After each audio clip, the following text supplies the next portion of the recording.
제가 이 이야기를 시작하기 전에 한 가지 말씀드리고 싶은 게 있어요. 사람의 인생이라는 게 참 묘하구나 싶거든요. 45년을 살아오면서 겪은 모든 일들이 결국 그 순간을 위한 준비였다는 걸 이제야 깨닫게 되니까요. 제 이름은 이선영입니다.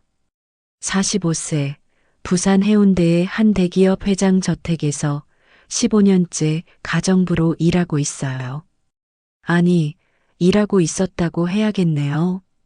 지금은, 글쎄요, 이 이야기를 다 들어보시면 아실 거예요. 매일 새벽 6시면 일어나서 그 넓디 넓은 저택의 방과 복도를 닦고 정리하는 게 제 일상이었어요. 15년이라는 세월 동안 그 집의 구석구석을 제 손으로 어루만지지 않은 곳이 없을 정도였죠. 하지만 딱 한 곳만은 예외였어요. 거실 중앙에 놓인 검은색 스타인웨이 피아노. 처음 그 집에서 일하기 시작했을 때부터 제 눈길을 사로잡았던 그 악기는 15년 동안 한 번도, 정말 단 한 번도 만져볼 수 없었던 금단의 영역이었거든요. 절대 건드리지 말라. 정도연 회장님이 제게 처음 내린 명령이었어요. 차갑고 단호한 목소리로요. 그 말 한마디에 담긴 위압감이 얼마나 강했는지 15년이 지난 지금도 생생히 기억나요. 그때까지만 해도 저는 단순히 비싼 악기라서 그런 거겠거니 했어요. 가정부가 함부로 만지다가 상처라도 내면 큰일 나니까 그런 거겠거니요. 하지만 시간이 지날수록 그 피아노는 제게 단순한 물건이 아니었어요. 매일 보면서도 만질 수 없는 그 묘한 갈증 같은 게 계속 쌓여갔거든요. 어린 시절 이야기를 잠깐 해드릴게요. 저는 5살 때부터 보육원에서 자랐어요. 부모님에 대한 기억은 거의 없고 그냥 어느 날 갑자기 보육원에 맡겨졌다고 들었어요. 그곳에는 낡은 업라이트 피아노 한 대가 있었는데 정식으로 피아노를 배울 형편은 안 되었지만 몰래 손가락으로 건반을 눌러보곤 했어요. 손가락 하나하나로 소리를 만들어내는 그 신비로운 경험이 얼마나 마법 같았는지 지금 생각해봐도 가슴이 벅차오르네요. 그때 익혔던 선율들이 40년이 지난 지금도 여전히 제 기억 속에서 맴돌고 있어요. 특히 베토벤의 월광 소나타 1악장이요. 우연히 라디오에서 들었던 그 곡을 제 나름대로 따라 쳐보려고 얼마나 노력했는지 몰라요.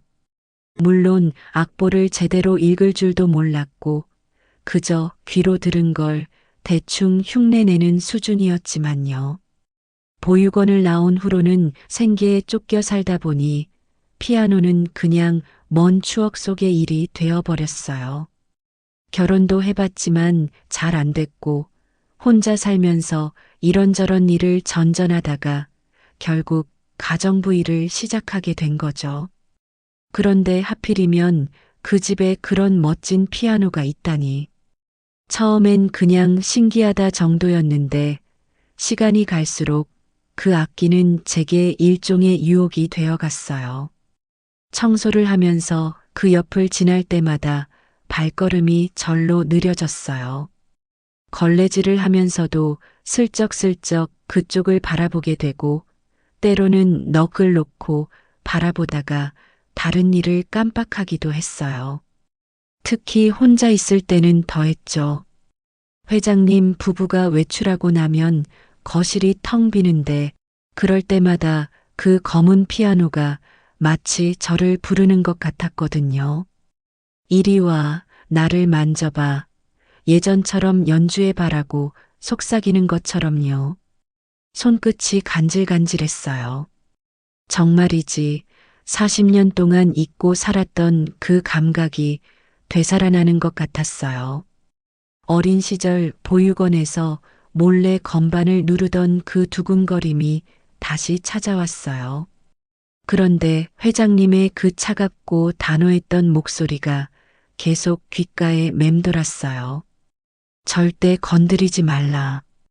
그 말이 마치 주문처럼 저를 묶어두고 있었죠. 하지만 그날은 달랐어요. 2024년 10월의 어느 저녁이었어요. 회장님 부부가 해외 출장을 떠나신다고 하더라고요. 일주일 동안 집을 비운다면서 평소처럼 청소만 잘 해달라고 당부하셨죠. 그리고 그 순간 제 가슴 한편에서 묘한 설렘이 일어났어요. 일주일 동안 그 집에 저 혼자라는 거잖아요. 아니에요. 나쁜 생각 아니었어요.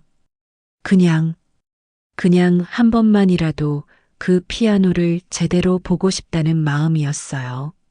만지는 건 아니더라도 가까이에서 자세히 들여다보고 싶다는 그런 순수한 호기심이었죠. 회장님 부부가 공항으로 떠나신 그날 저녁, 저는 평소보다 일찍 모든 청소를 끝냈어요. 그리고 거실로 향했죠.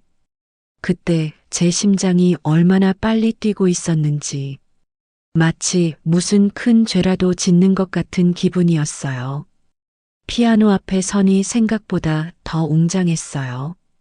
검은 칠이 반들반들 광이 나고 제 얼굴이 그 표면에 비칠 정도로 깨끗하게 관리되어 있었어요. 아마 회장님이 직접 관리하시는 것 같았어요. 저는 한참 동안 그냥 서서 바라만 봤어요. 그러다가 문득 궁금해졌어요. 건반은 어떤 모습일까? 40년 만에 다시 보는 피아노 건반은 어떤 느낌일까?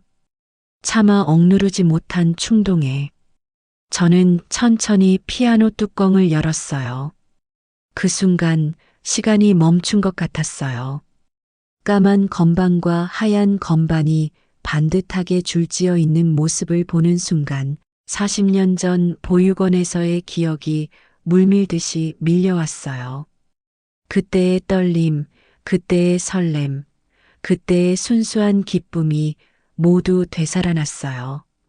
제 손이 저절로 움직였어요. 40년 만에 건반 위로 손을 올렸을 때의 그 감촉. 차갑고 매끄러운 상하 건반의 감촉이 얼마나 그리웠는지 모르겠어요. 그리고 그 순간 잊었던 선율이 되살아났어요. 월광 소나타의 첫 음이 제 머릿속에서 울려 퍼졌어요. 그 애틋하고 슬픈 멜로디가 40년의 세월을 뛰어넘어 제게 다시 찾아온 거예요. 그때의 저는 정말 무아지경이었어요. 회장님의 금지 명령도, 가정부라는 제 신분도 모든 게 다 잊혀졌어요. 그 순간만큼은 저도 어린 시절의 그 소녀로 돌아가 있었던 것 같아요. 손끝이 떨렸어요. 40년 만에 다시 만진 건반이 낯설면서도 그리웠어요. 월광 소나타의 첫 음. 도에시태그 미 소레시태그 도에시태그. 천천히 아주 조심스럽게 눌렀어요. 그 깊고 부드러운 소리가 거실을 가득 메우는 순간 저도 모르게 눈물이 핑 돌았어요. 아, 감탄사가 절로 나왔어요. 이렇게 아름다운 소리가 날 수가 있다니. 보육원의 그 낡고 음정도 맞지 않는 피아노와는 차원이 다른 소리였어요. 마치 천사의 목소리 같았어요. 저는 완전히 빠져들었어요. 기억 속의 멜로디를 하나하나 더듬어가며 연주했어요. 물론 서툴렀죠. 40년의 공백이 있었으니까요. 손가락도 뻣뻣하고 기억도 가물가물했어요. 하지만 간절했어요. 너무나 간절했어요. 이 기회를 놓치면 언제 또 이런 순간이 올까 싶었거든요. 그래서 더욱 집중했어요. 마치 평생 이 한 번만을 위해 살아온 것처럼요. 선율이 흘러나올 때마다 가슴이 벅차올랐어요. 이게 음악이구나. 이게 제가 어린 시절 그토록 사랑했던 그것이구나. 그런 깨달음이 밀려왔어요. 그런데 그 순간이었어요. 뒤에서 누군가의 기침 소리가 들렸어요. 금. 그 짧고 무거운 소리에 제 심장이 쿵 하고 떨어졌어요. 손이 건반에서 떨어지면서 마지막 음이 흐려지며 사라졌어요. 천천히 뒤를 돌아보니 정도연 회장님이 2층 계단에 서 계시는 거예요. 그때 제 기분이 어땠는지 하늘이 무너지는 것 같았어요. 온몸에 찬 기운이 돌면서 얼굴이 확 달아올랐어요. 들킬까봐 그렇게 조심했는데 하필 가장 몰입해 있던 순간에 죄송합니다. 저는 벌떡 일어서며 고개를 푹 숙였어요. 손이 부들부들 떨렸어요. 이제 끝이구나. 15년 동안 일해온 이 집에서 쫓겨나는 거구나. 그런 생각밖에 안 들었어요. 회장님은 한참 동안 말씀이 없으셨어요. 그 침묵이 얼마나 길게 느껴졌는지, 제가 얼마나 큰 잘못을 저질렀는지 실감하게 되었어요. 항공편이 지연되어서 돌아왔습니다. 차갑고 낮은 목소리였어요. 평소보다도 더 차가웠어요. 정말 죄송합니다, 회장님. 순간 정신이 나가서 다시는 이런 일 없을 테니까 용서해 주세요. 저는 계속 고개를 숙인 채로 사죄했어요. 무릎이라도 꿇고 싶은 심정이었어요. 그런데 이상했어요. 예상했던 호통이나 질책이 없었어요. 오히려 회장님의 발걸음 소리가 제게 가까워지고 있었어요. 고개를 드세요. 그 명령에 저는 떨리는 마음으로 고개를 들었어요. 회장님의 표정을 보는 순간, 어라? 이상했어요. 분노가 아니라 당황, 아니 뭔가 복잡한 감정이 그분의 얼굴에 어려 있었어요. 마치 뭔가를 보고 충격을 받은 것 같은 표정이었어요. 그 곡을 어떻게 알고 계십니까? 네. 예상 밖의 질문에 저도 당황했어요.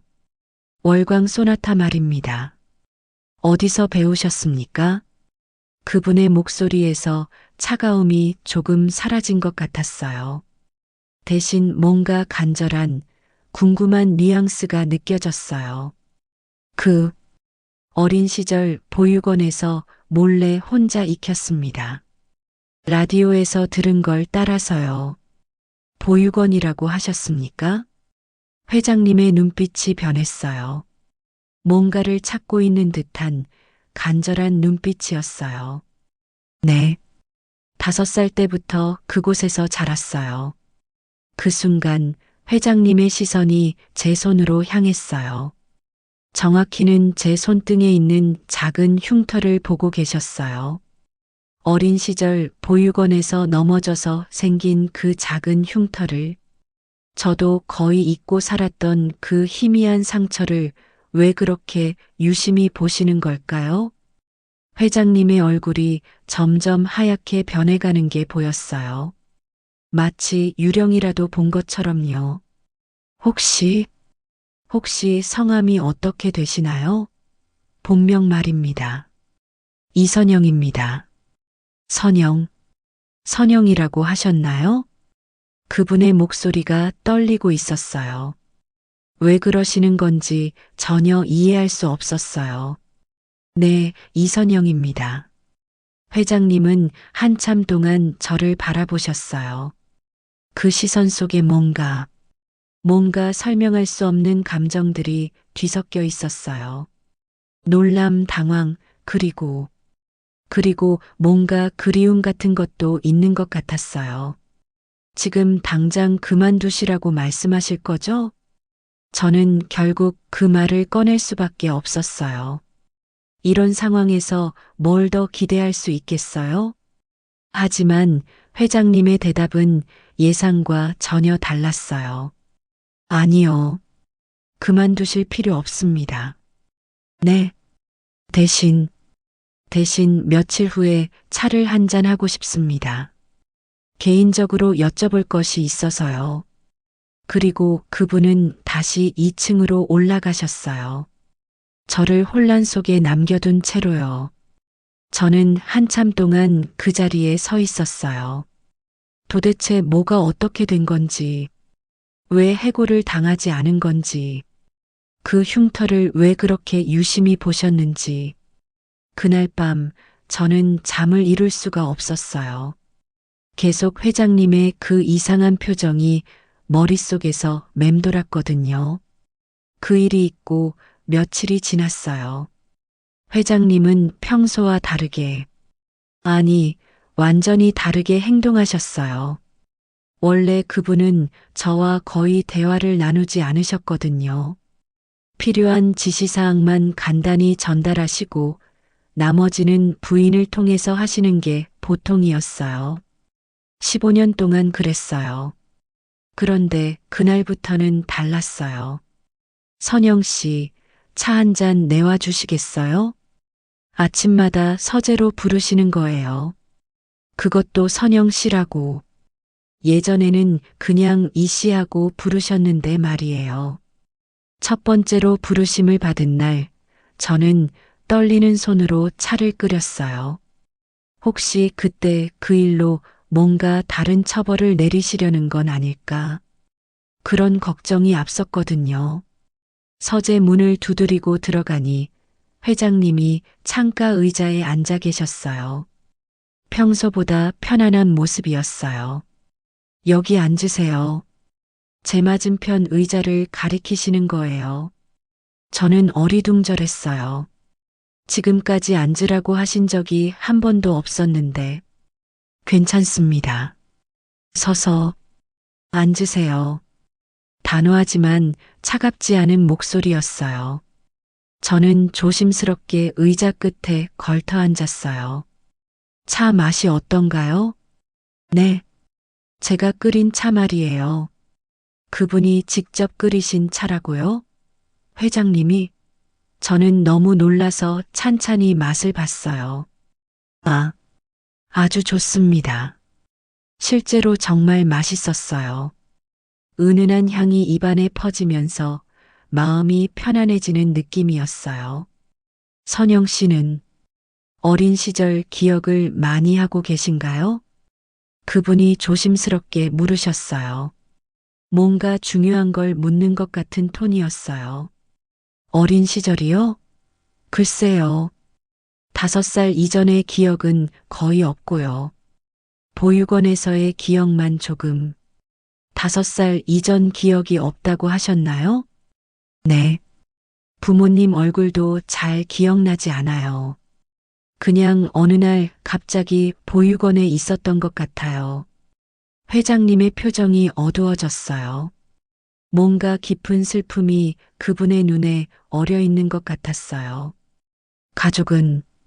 가족에 대한 기억은 전혀 없으신가요? 가족이요? 저는 잠시 생각해 봤어요.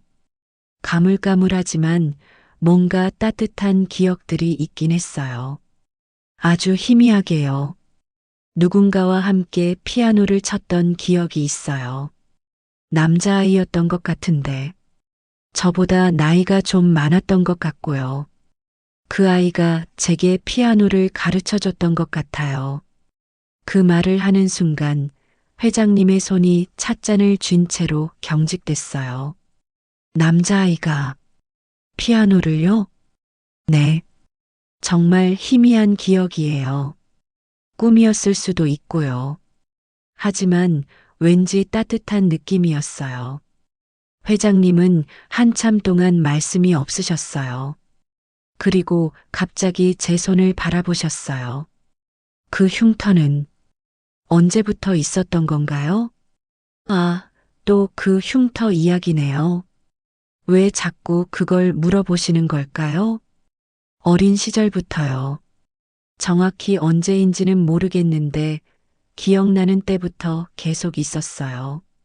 어떻게 생긴 흉터인지 기억나세요? 아니요. 그냥 있는 줄만 알고 살았어요. 그분은 제 손등의 흉터를 한참 동안 바라보셨어요. 마치 그것이 무슨 중요한 단서라도 되는 것처럼요. 그때였어요. 회장님의 눈에 눈물이 고이는 게 보였어요. 회장님, 괜찮으세요? 저는 깜짝 놀랐어요. 그 차갑고 위험 있던 회장님이 눈물을, 아, 아니에요. 먼지가 눈에 들어가서요. 하지만 명백히 눈물이었어요. 그분은 서둘러 손수건으로 눈을 닦으셨어요. 선영 씨, 혹시 DNA 검사를 해본 적이 있으신가요? DNA 검사요? 왜요? 그냥 가족을 찾기 위해서요. 요즘은 그런 방법으로 잃어버린 가족을 찾는 경우가 많다고 해서요. 그분의 목소리가 떨리고 있었어요. 뭔가 간절한 무언가가 그 말 속에 담겨 있었어요. 저도 생각해 본 적은 있는데, 비용도 만만치 않고 또 결과가 나와도 별로 달라질 게 없을 것 같아서요. 만약, 만약 제가 비용을 부담한다면 해보시겠어요? 네. 이번엔 정말 놀랐어요. 왜 회장님이 제 DNA 검사 비용을 부담하겠다고 하시는 거죠? 왜, 왜 그렇게 해주시려고 하세요? 그냥 15년 동안 우리 집에서 일해주셨으니까요. 가족을 찾을 수 있다면 좋지 않을까요? 그럴듯한 이유였지만 왠지 그게 전부는 아닌 것 같았어요. 회장님의 표정에서 뭔가 다른 감정이 느껴졌거든요. 한번 생각해 보시고 답해 주세요. 급할 건 없으니까요. 그날 차를 마시고 나서 저는 며칠 동안 계속 생각했어요. 회장님이 왜 갑자기 제게 관심을 보이시는지, 왜 그 흉터를 그렇게 유심히 보시는지, 왜 DNA 검사를 권하시는지, 그리고 무엇보다 그분의 눈에서 본 그 슬픔과 간절함이 무엇인지. 결국 저는 DNA 검사를 받기로 했어요. 회장님이 그렇게 간절하게 권하시는데 거절할 이유가 없었거든요. 게다가 정말로 가족을 찾을 수 있다면 그런 희망도 있었고요. 며칠 후 회장님이 직접 병원까지 데려다 주셨어요. 평소라면 운전기사를 보내시거나 했을 텐데 직접 운전하시면서 저를 데리고 가시는 거예요. 긴장하지 마세요. 간단한 검사예요. 차 안에서 회장님이 말씀하셨지만 제 마음은 복잡했어요. 기대 반, 걱정 반이었거든요. 검사 자체는 정말 간단했어요. 면봉으로 입안을 살짝 긁어내는 게 전부였어요. 하지만 그 작은 행위가 제 인생을 완전히 바꿀 줄은 그때 몰랐어요. 결과는 일주일 정도 후에 나올 거예요. 의사 선생님의 말씀이었어요. 회장님은 고개를 끄덕이시면서도 뭔가 불안해 보이셨어요. 그 일주일이 얼마나 길게 느껴졌는지 몰라요. 회장님도 평소보다 더 자주 저를 서재로 부르셨어요. 하지만 별다른 대화는 없었어요. 그냥 차를 마시면서 서로 침묵 속에 있곤 했어요. 그런데 이상한 건 그 침묵이 불편하지 않았다는 거예요. 오히려 묘하게 편안했어요. 마치 오래전부터 함께 있었던 사람과 있는 것 같은 그런 느낌이었어요. 일주일이 지난 어느 날 오후 회장님이 급하게 저를 부르셨어요. 선영 씨, 잠깐 서재로 와주세요. 그분의 목소리에서 뭔가 심상치 않은 기운이 느껴졌어요. 평소보다 떨리는 것 같았어요. 서재에 들어가니 회장님이 책상 앞에 서서 한 장의 서류를 들고 계셨어요. 검사 결과지인 것 같았어요. 앉으세요. 저는 평소 자리에 앉았어요. 회장님의 표정이 어떻게 묘사해야 할지, 기쁨과 슬픔, 놀람과 확신이 모두 뒤섞인 것 같았어요. 결과가 나왔습니다. 네. 제 목소리도 떨렸어요.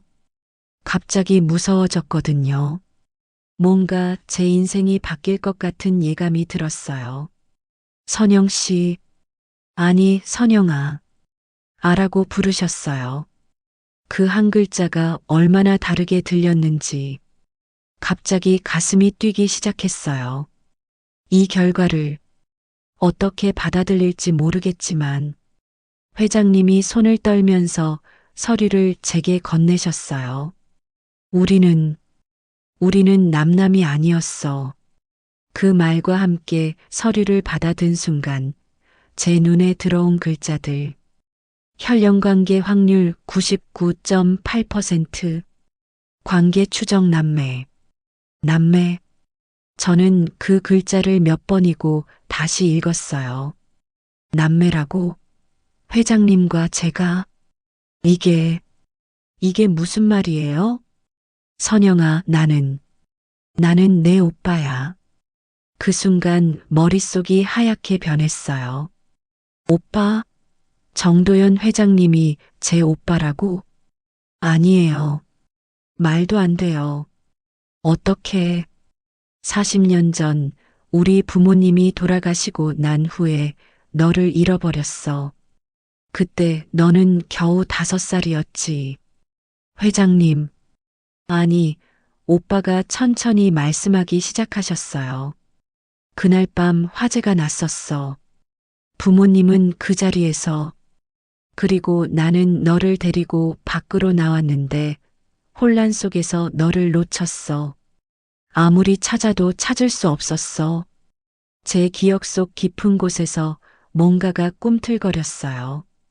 불, 연기, 누군가가 제 손을 잡고 뛰는 모습, 그리고 갑자기 혼자가 된 무서움. 그때 내가 넘어져서 손에 상처가 났었어. 바로 그 흉터야. 오빠가 제 손등을 가리키셨어요. 그 작은 흉터를. 나는 40년 동안 너를 찾아다녔어. 경찰서에도 신고하고 사설탐정도 고용하고. 하지만 아무런 단서도 찾을 수 없었어. 눈물이 핑 돌았어요. 이런 일이 정말 일어날 수 있는 건가요? 그런데 그날 밤 내가 피아노를 치는 소리를 들었을 때 그 선율이 너무 익숙했어. 어린 시절 내가 너에게 가르쳐 준 바로 그 곡이었거든. 아, 그래서 그때 제가 월광 소나타를 알고 있다는 걸 그렇게 신기해 하셨던 거군요. 처음에는 단순한 우연이라고 생각했어. 하지만 내 손의 흉터를 보는 순간, 그때 확신했어. 내가 40년 동안 찾던 그 아이라는 걸. 저는 아무 말도 할 수 없었어요. 너무 충격적이었거든요. 믿기지 않을 거야. 나도 처음에는 혹시나 하는 마음이었어. 그래서 DNA 검사를 제안한 거고, 오빠의 목소리가 점점 떨렸어요. 선영아, 미안해. 정말 미안해. 40년 동안 너를 지켜주지 못해서. 그때서야 저도 눈물이 쏟아졌어요. 모든 게 믿기지 않았지만 동시에 모든 게 이해됐어요. 왜 그 피아노 소리에 그렇게 놀라셨는지, 왜 제 흉터를 그렇게 유심히 보셨는지, 왜 그렇게 간절한 눈빛으로 저를 바라보셨는지. 오빠, 그 말이 저절로 나왔어요. 40년 만에 부르는 그 단어가 얼마나 따뜻한지. 그래, 나야. 내 오빠 도연이야. 오빠도 눈물을 흘리고 계셨어요.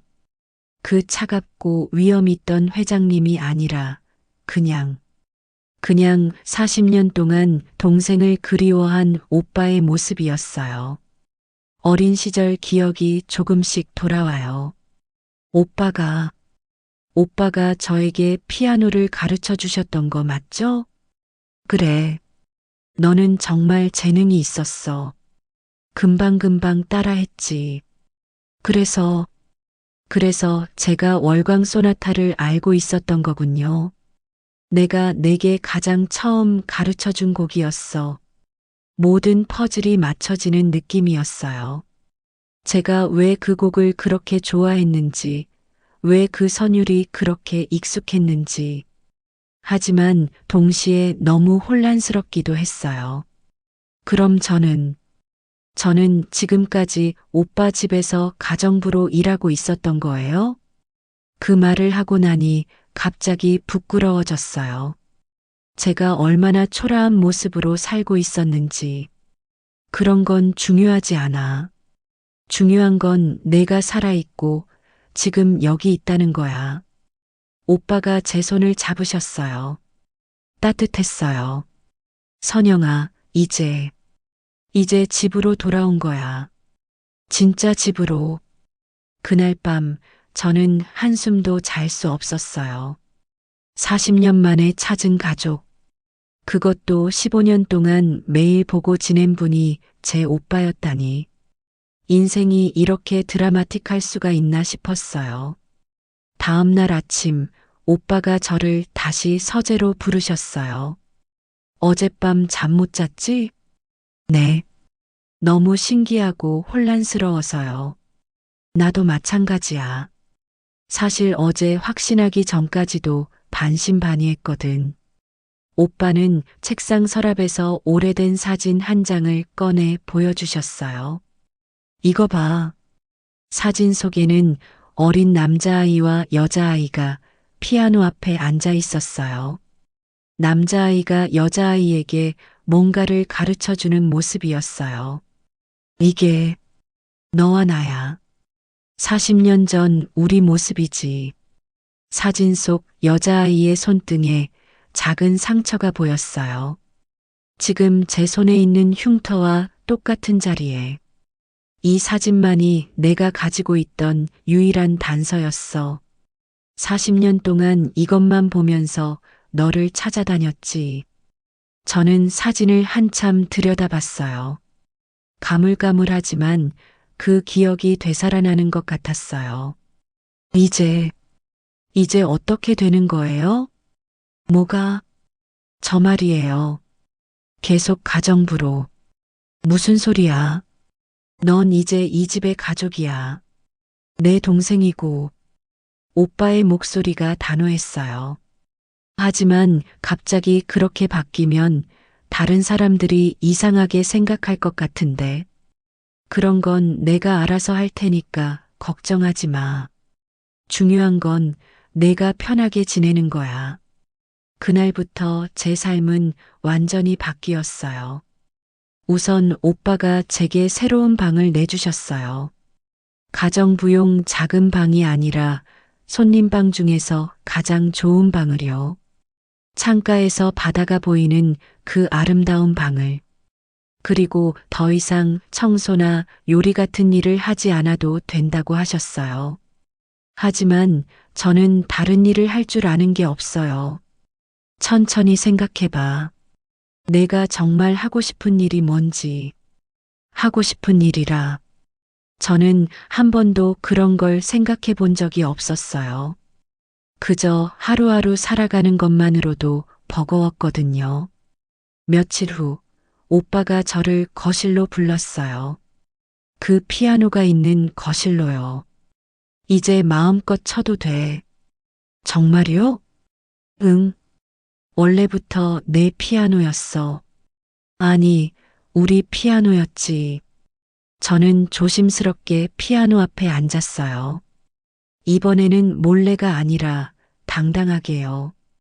오빠, 그런데 왜 그동안 피아노를 못 치게 하셨어요? 오빠의 표정이 어두워졌어요. 그 피아노. 사실은 부모님이 우리를 위해 사주신 거였어. 너를 잃고 나서 그 피아노를 볼 때마다 너 생각이 나서 견딜 수가 없었어. 그래서 아무도 건드리지 못하게 했지. 그럼 오빠도 그동안 한 번도, 응, 40년 동안 한 번도 치지 않았어. 얼마나 아팠을까요? 동생을 그리워하면서도 그 그리움을 달랠 방법조차 봉인해버린 오빠의 마음이. 그럼 이제 같이 쳐요. 뭐? 오빠도 같이 쳐요. 40년 만에. 오빠는 잠시 망설이더니 제 옆에 앉으셨어요. 뭘 칠까? 월광 소나타요. 오빠가 처음 가르쳐 준 그 곡. 오빠의 손이 건반 위에 올려졌어요. 40년 만에 다시 피아노를 치시는 건데도 손가락이 정확한 위치를 찾아갔어요.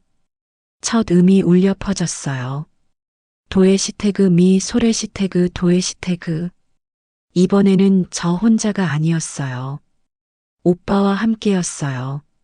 서툴지만 그리움이 담긴 연주, 40년의 세월을 뛰어넘은 남매의 합주였어요. 선율이 흘러나오면서 저희 둘 다 눈물을 흘렸어요. 슬픔의 눈물이 아니라 기쁨과 안도의 눈물이었어요. 선영아, 내 오빠, 앞으로 우리 많은 시간을 보상받자. 네. 그리고 피아노 레슨도 다시 받아봐. 내 재능을 묻어두기엔 너무 아까워. 그 말을 듣는 순간 제 마음속에서 뭔가가 꿈틀거렸어요. 그동안 잊고 살았던 꿈, 어린 시절 품었던 작은 소망이 다시 살아나는 것 같았어요. 정말, 정말 괜찮을까요? 이 나이에, 나이가 뭐가 중요해. 내가 행복하면 그게 최고야. 그날 이후로 저는 정말 새로운 삶을 시작했어요. 피아노 레슨을 받기 시작했고, 오빤 제게 좋은 선생님을 소개해 주셨어요. 40년의 공백이 있었지만 어린 시절의 감각이 되살아나면서 생각보다 빨리 실력이 늘었어요. 그리고 무엇보다 가족이 생겼어요. 매일 아침 오빠와 함께 조식을 하고 저녁에는 함께 피아노를 치면서 하루를 마무리해요. 그 시간들이 얼마나 소중한지 몰라요. 어떤 날은 오빠가 어린 시절 이야기를 들려주세요.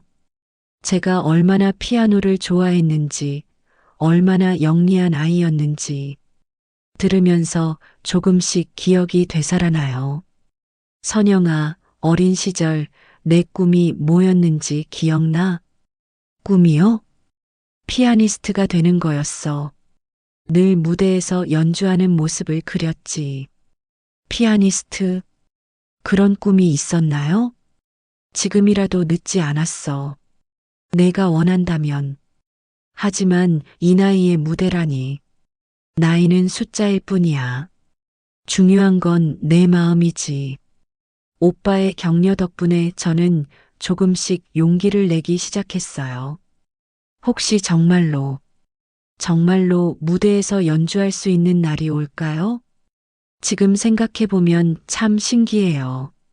15년 동안 매일 보면서도 몰랐던 사이가 피아노 한 곡으로 이렇게 이어질 줄이야.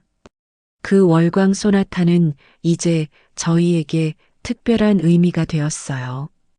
단순한 곡이 아니라 잃어버린 40년을 다시 찾게 해준 기적의 선율이에요. 매일 저녁 오빠와 함께 그 곡을 연주할 때마다 생각해요. 인생이 이렇게 아름다울 수가 있구나. 이렇게 따뜻할 수가 있구나. 40년 동안 혼자였던 시간들이 아깝지 않아요. 오히려 그 시간들이 있었기에 지금 이 순간이 더욱 소중하게 느껴져요. 때로는 꿈 같아요. 하지만 오빠의 따뜻한 손길 함께 나누는 선율, 이 모든 게 현실이에요. 제가 이 이야기를 들려드리는 이유는 포기하지 말라고 말씀드리고 싶어서예요. 인생에서 늦은 건 없어요. 잃어버린 것도 언젠가는 다시 찾을 수 있어요. 중요한 건 희망을 잃지 않는 거예요. 그리고 음악의 힘을 믿어보세요. 음악은 시간을 뛰어넘고 마음과 마음을 이어주는 마법 같은 힘이 있어요. 지금도 매일 저녁 오빠와 저는 그 피아노 앞에 앉아 월광 소나타를 연주해요. 더 이상 상실과 슬픔의 선율이 아니라 재회와 치유, 그리고 새로운 시작의 상징이 된 그 아름다운 선율을, 그 음악이 울려 퍼질 때마다 저는 확신해요. 우리의 이야기는 이제 시작이라는 걸요. 오늘의 사연 어떠셨나요? 사연이 마음에 드셨다면 좋아요와 구독 꼭 부탁드릴게요.